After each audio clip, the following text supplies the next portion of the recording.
All right, everybody. Time for a little, I guess, the equivalent of shit posting. People have been losing their fucking minds over Roe versus Wade. And, of course, realistically, the decision was correct and proper. Didn't overturned bad law, but didn't make any other kind of pronouncements as to the right or wrong of abortion. But, of course, that's not the way the left sees it. So, I don't know Simone here, but I figured we'd watch some MSNBC, maybe the Young Turks, a couple places, and see the bad takes and try to clarify where they're wrong. We are witnessing one of the most consequential Supreme Court decisions in decades, y'all. And that's correct, y'all. That That's very introduces true. endless questions, ranging from bodily autonomy to the very nature of the Constitution that governs us. That's also very true. What does this opinion and its dissent actually say? What does the opinion and the dissent actually say? Okay, so before we let them talk, let's say what it actually says. The dissent says, "Ree!" No, just kidding.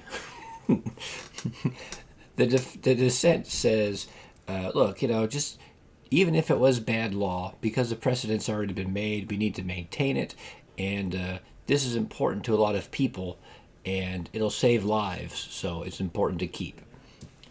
And the conservative majority said, look, the 14th Amendment, which is primarily what the Roe v. Wade supporters cite as granting a right to abortion, they're trying to say that because the 14th Amendment says that people have liberty and the government is supposed to protect their liberty, that abortion is covered under liberty and therefore people have a right to it. And the problem is you could throw fucking anything under liberty, and a lot of things that we don't want that shouldn't be covered and the government should be involved in, you could try to make some tenuous argument that it falls under liberty and should be free. So how do you draw a line between where the left and right limits are? And the conservative majority said, okay, look, the Constitution, the Bill of Rights came out in the late 1700s. So we know what those people were thinking of in terms of the amendments and the rights granted and protect. Well, not granted. They should be the rights protected and identified with the Bill of Rights and the Constitution. And then when the 14th Amendment came out shortly after the Civil War, basically trying to end slavery and grant the legal protections to the freed slaves, instead of going back and re-enumerating them, they just said, hey, look, everybody is protected and has their liberties protected at the federal level under the Constitution. And the conservative majority said, okay, so whatever at the time the people who wrote the 14th Amendment thought would be covered under liberty, whatever they understood that to be, that's the baseline. That's what's protected today. And then if you want new things protected, you have to either pass laws or more strongly, constitutional amendments. For example, why do we have the 19th Amendment? The 19th Amendment grants women the right to vote. Why didn't they just go to the Supreme Court and say, hey, look, the 14th Amendment says everyone's got liberty, and liberty means a right to vote, so women should get to vote? No. They made an amendment because when the Constitution was written and when the 14th Amendment was passed, women couldn't vote. That was the understanding of liberty. Okay. Lesson over. That's my briefing on it. Let's see what they say. And what does it mean for our future? Oh, I'm so glad you asked. Well, the future, what it means is we actually have objective criteria that can be pretty easily defined as to whether something is a 14th Amendment protected right or a wish list that some liberal throws out there and just wants to have covered under an evolving constitution where there is no predictability and rights are granted willy-nilly, like the right to an abortion. We have some folks here to unpack it with us. Mark Joseph Stern is a senior writer for Courts and Law at Slate. And Slate, okay, good, nice liberal rag. I'm sure he'll be an objective analyst. Friend Dr. Wendy Elsefo is with us. She is a Democratic strategist and professor of education at Johns Hopkins University. A professor of education, you think they get like a legal expert or maybe I mean, she's at a medical school, Johns Hopkins, but she's not actually a medical provider. In fact, instead, she's a Democrat activist. So I think we can see where this angle's going, but it's MSNBC, so it's no big surprise. Welcome, welcome, welcome to you both. Mark, I want to start with you because there was a line that really stood out to me in Justice Alito's opinion. And I want to make sure I read it for folks. It says, you didn't quote, read the opinion. The Constitution makes no reference to abortion and no such right. That's correct. It is implicitly protected by any constitutional provision, including the one on which the defenders of Roe and Casey now chiefly rely, the Due Process Clause of the 14th Amendment. So there you go. That is the, I mean, because it's pulled from the decision. So yes, obviously it's going to be it's going to jive with the summary I gave earlier. Mark, what is the logical conclusion of applying the standard? And what I mean there is that rights that are not explicitly addressed in the Constitution are more expendable. Yeah. So actually, she hammered it right away.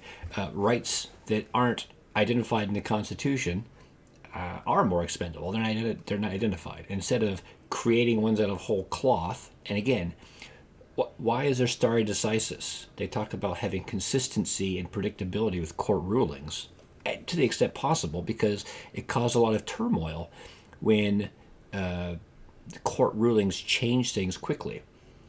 So instead of saying it's an evolving Constitution and rights evolve with the times, and whatever the whims are of today or tomorrow will suddenly be protected as rights.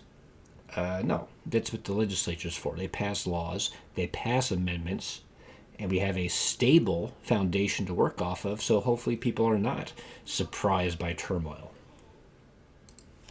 Right. So the court held that the only rights that it can protect under the Constitution are those that were firmly established and deeply rooted in the nation's history and tradition, specifically in 1868 when the 14th Amendment was ratified. Now, of course. And that's interesting, too. They're talking about history, because really when you start talking to real legal experts and analysts, they'll start talking about how our law derived from English common law. So they can go back even further and trace the roots of our legal jurisprudence, how it evolved over the time, what the concepts are about like castle doctrine and self-defense. So it is important, and the analysis of the history and the evolution of the law to show where things and rights evolved from is important. The 14th Amendment was ratified by white men who did not care about women or. I think they probably cared about women. They may not have the same rights as the men did at the time. To say that old white men in the 1700s didn't care about women is probably a little wrong. Believe that they had any kind of real legal stature.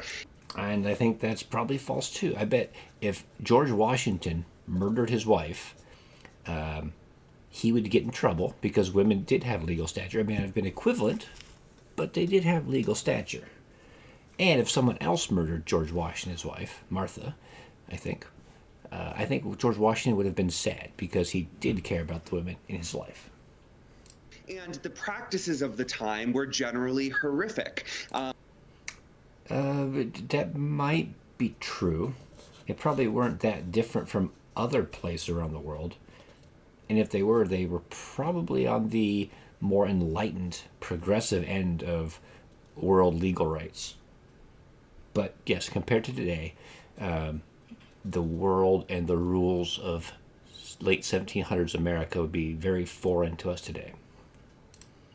Still, interracial marriage bans existed. Of course, gay people had zero rights. Well, they had all the rights of everyone else. Yeah, you can stop right there. They had the rights of everybody else.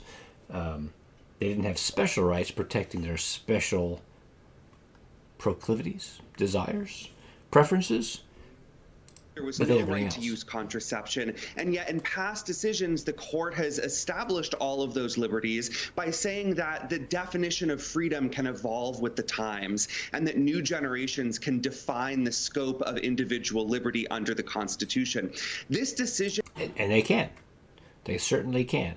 They vote for politicians, and that way we can tell that it's a actual large majority of people that approve for these social changes, as opposed to a loud minority that may have special privileged access to media or some other outlet that amplifies their voices. So yeah, they have a technique for that. Instead of just going to a court and having rights granted willy-nilly, there is a process. And a process that is turned over to the people, and they argue back and forth, but our mostly democratic system. Effectively repudiates all of those precedents. And so it means, once again, that any right the court has recognized that didn't exist in 1868 is now up for grabs and very much vulnerable for Supreme Court reversal. And he says up for reversal. Now, in this particular case, there wasn't something else they could rely on. For interracial marriage, for example, there may be other amendments or traditions that they could show, but for this particular one, Roe versus Wade, it's only a 50-year established law. It was established on improper foundations, and it's been deeply unpopular in the well, not deeply unpopular, but certainly deeply controversial. It's not like it was widely accepted and unchallenged, uncontroversial. Whereas I think you could say, for the most part, interracial marriage is. Got chills as you said that. Yeah, me too. And we're talking about originalism Going to here. actual I think a lot of originalist times people throw out these terms and good. they're like originalists. These are constitutional originalists. Yeah, objective, definable measures. If it wasn't in the we need to go back to the original understanding of what the founders meant at that time in the Constitution. And you just made it very plain, I think, for everybody at home, Mark, that they weren't talking about. They definitely weren't talking about me. They definitely weren't talking about Wendy. You had to be a rich white man that owned land. Very specific. Maybe at the time, but again, through the proper legislative process, the Constitution and the amendments have come into play, expanding who those protections apply to. And to some degree, they still don't apply to everyone. We don't give children the same legal status as adults, right? They have there's some universal rights, but some rights still belong to the parents. So it has evolved, and through the proper channels, which is why it has been fairly uncontroversial for those changes. Wendy, when you hear this, what do you think about this? Just as a black woman. I bet. It concerns me. It concerns me. It concerns me as a black woman. It concerns me as a mother. It concerns me as the mother of 2 black boys. Because as Mark rightfully said, this goes back to what was established in 1868. And let's be clear, when you had Kagan, Sotomayor, and Breyer, at the end of their opinion, they stated they are looking at this with deep sorrow, not just for the women that will be affected, but for the court as a whole. Oh, what a transphobe. Not just the women. I was thinking she was going to say men too, men who have uteruses and get pregnant. Right here, education professor, transphobe, bigot. Hopefully someone talks to her professor, her supervisors up at Johns Hopkins. You can cancel her. Because now we have entered into new territory. Anything that was not in existence prior to 1868 can now be reviewed. So let's talk about Brown versus the Board of Education. Let's talk about black people being seen as 3/5 of an individual. Yeah, a lot of that was changed. I mean, yes, there were restrictions, and the rules were different when the Constitution was written, and it was amended through the proper process and procedures, which is why it's not controversial anymore. Let's talk about women not having the same rights as men. all of these things are now up for grabs. So I think that now it's now a clarion call for all people to take a step back and say, now what is next? Because this isn't just about women's issues. Now this is, again, transphobic. That's pretty horrific. Is about what is the United States going to look like in the next few years, because if people don't know the origin of this review, this wasn't done. I don't know why it has this stuff on the top. Simply to say remove abortion. No, they were looking at a law in Mississippi to say that women can't abort after 15 weeks. While they were reviewing that, that's how we got here. So I've seen this canard thrown out a couple times. That's kind of correct. So you had 5 justices vote and say not only is that law that wants to prevent abortions before 15 weeks go into effect and is proper, but they overturn Roe versus Wade.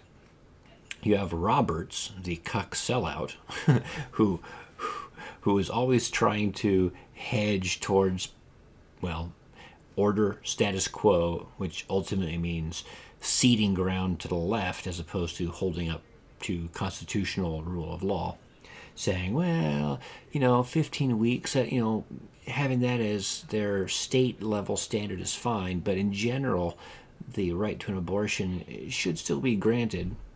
So you've got one person saying it is an absolute right that should be protected. There may be tweaks here and there, but in general it needs to be protected. And you've got 3 liberal justices dissenting to the whole thing, saying that no, 15 weeks is unreasonable, and obviously Roe versus Wade has to stay in place. So that's why it has to be overturned. It's not, you can't just have them say 15 weeks is okay when you've got dissenting justices, because those 3 dissenting justices, they could have agreed with Roberts. They could have said, we concur, but separately, because we don't think Roe versus Wade should be overturned. But 15 weeks is a reasonable... No. They're saying it's not reasonable because it's a right. And if it's a right, the threshold and the standard to put restrictions on it is much more stringent, which we've seen with some of the gun rulings and other things. It has to be a very compelling reason to restrict a actual human fundamental right. That's not what abortion is, at least not according to our law, which is why the 15-week restriction was appropriate, and further restrictions could be appropriate as well, which is why it's not a right and it has to be struck down, and Roe versus Wade has to be overturned.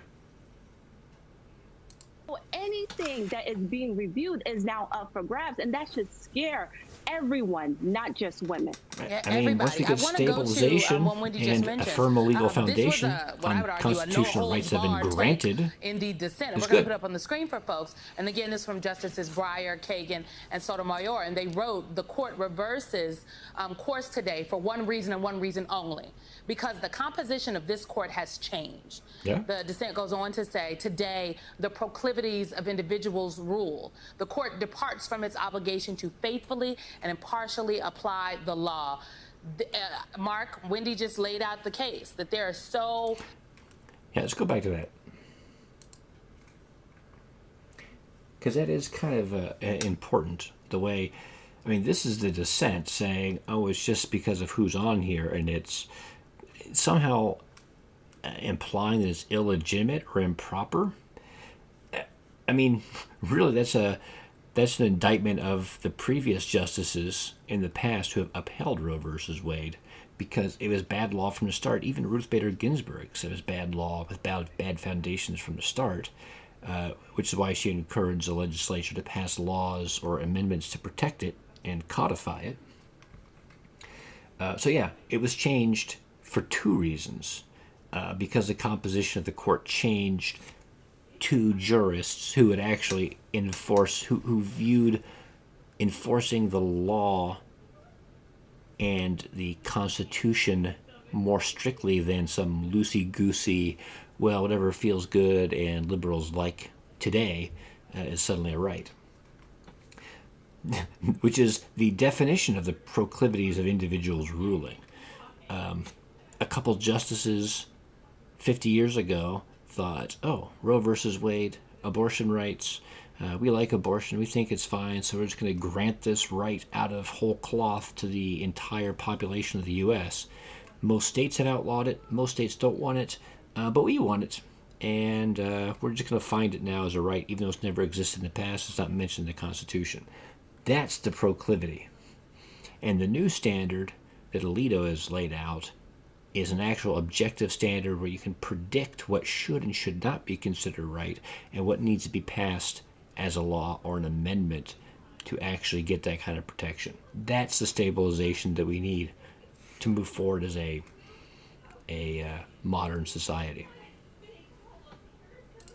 Mark, Wendy just laid out the case that this is all connected. And I think it's very important to underscore that the Dobbs case that went before the Supreme Court that brought us this, snatching back and rolling back of women's rights, it was not about... Not rolling back of women's rights. The women, in this case, didn't have the right ever. They were erroneously given to them, granted, created for them. Overturning Roe, it was about a 15-week abortion ban. Talk to me a little bit about whatever she said. I don't know. Well, I think this really illustrates why we shouldn't believe the majority when it claims that this decision does not undermine any other rights. As the dissenters pointed out, the logic of the decision plainly refutes a whole slew of other rights. And possibly. The only reason this decision came to be is because... this particular right was not trying to overturn anything. But the logic of it, which I think Thomas may have been the sole, he had a concurrence that was separate, where he wanted to review other things. And I think Alito maybe changed from the draft leak, added some verbiage in there saying, abortion is different compared to some of the other things like gay marriage we've talked about, because abortion involves a human life. That actually is kind of a proclivity. That is not legally supported. There is no distinction. Thomas, as usual, is the logical correct one. And yeah, maybe some of these other rights that have been granted, like gay marriage. Maybe it's more popular. Maybe people want it. If people want it, you pass an amendment, you allow it, you authorize it, and you're done. Because there are now 5. Because, if you're going to allow gay marriage, if you think about it, there's still a federal ban on polygamy. What's the difference? Why is one allowed and one isn't? If polygamy went before the Supreme Court a decade ago, it'd probably be struck down. That's not legal consistency. That's proclivities and what's fashionable and what isn't fashionable driving law. 5 justices who said, hey, we hate Roe and it's time to overrule it, even though we don't have to, even though this case doesn't even require us to. It does require We're just going to throw it out the window. And so it's foolish Otherwise, to why is there pretend dissent? that any other right is sacrosanct and really safe at this Supreme Court when all that matters is what 5 extremely conservative, individual, privileged attorneys believe to be the law of the land. We've got as a black woman, blah blah blah, and these people are privileged attorneys. They didn't even call them judges. It's kind of strange.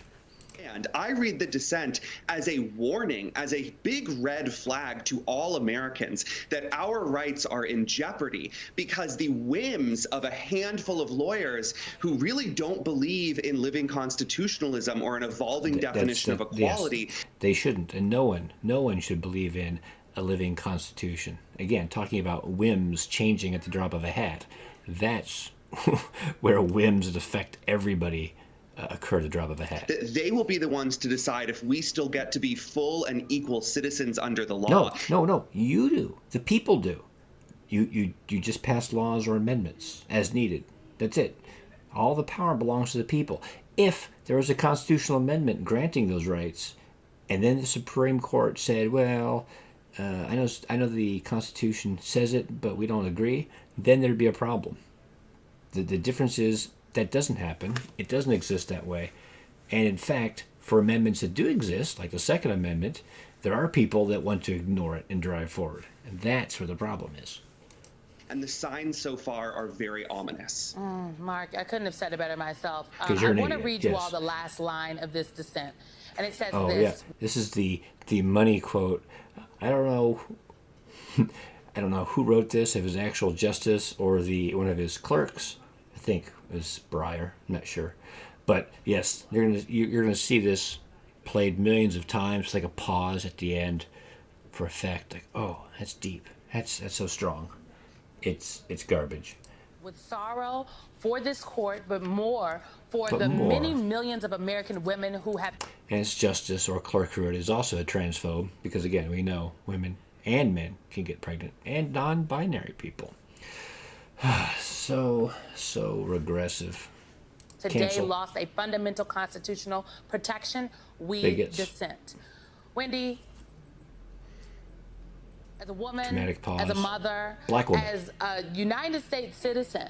Oh no, just as a woman. People out there who are asking you, what are you as telling your Democrat students activist, who are like, is this what is this America that we're living in today?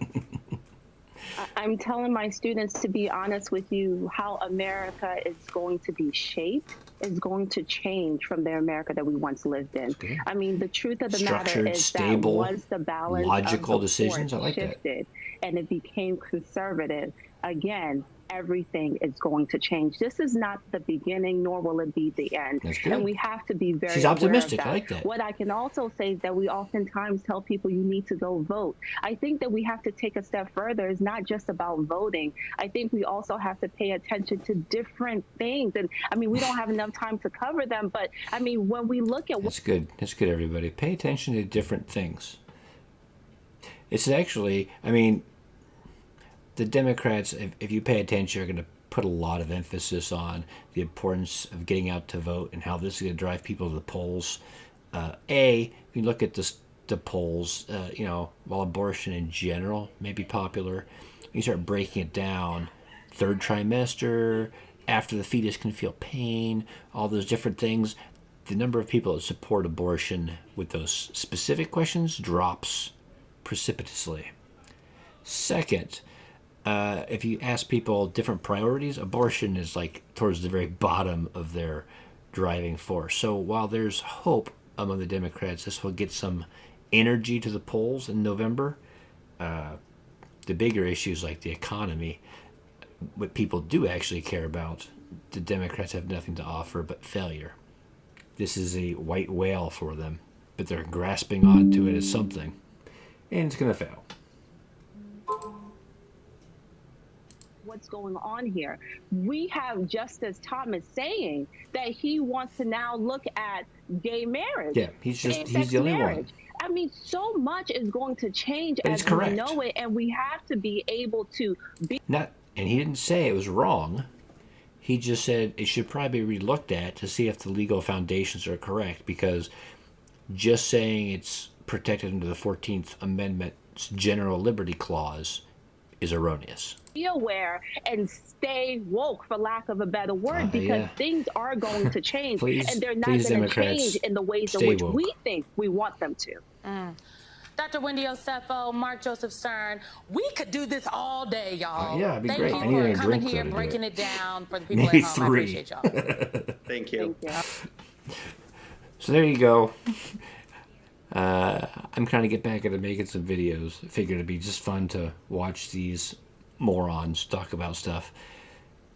I maybe make some stuff a little bit more produced. I keep having little spots in here where I insert clips. Instead of me saying "re," have the "re" lady do it. But just get back in the swing of things. A lot of politics going on. I talk about it. Got some time. I will talk to you next time.